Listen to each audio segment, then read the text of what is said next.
Greetings from my backyard. Today's lesson will be about the border war, or better known as Bleeding Kansas.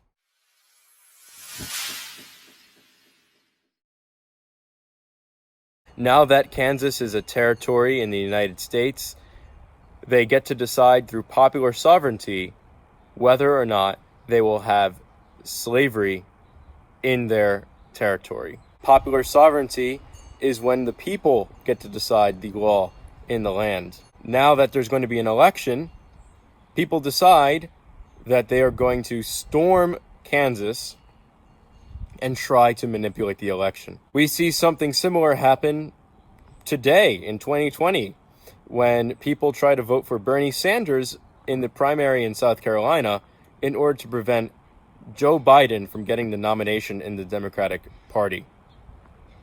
So rigging elections and manipulating elections still happen to this day.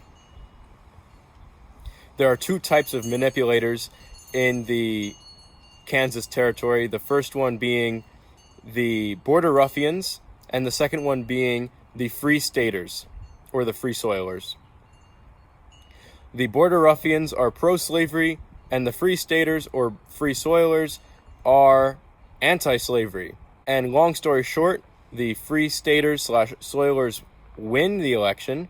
Kansas is admitted as a free state, but that's not before violence ensues. Violence was going on in Kansas, hence Bleeding Kansas, and a lot of the violence was led by the abolitionist John Brown. John Brown was a religious man who felt that he was sent by God to stop slavery by any means possible, including violence. There's also violence that ensues in Washington, D.C. A man by the name of Preston Brooks was a politician, and he attacked another politician named Charles Sumner.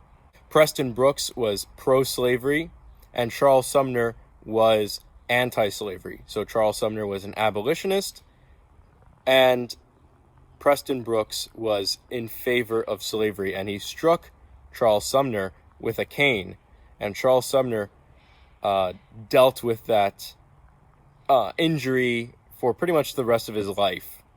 This is not the only violence that ensues that's driven by John Brown. Later on, in maybe 2 or 3 lessons from now, we'll see John Brown's raid on Harper's Ferry, Virginia, and his decision to do that causes his death. I hope you guys are doing well.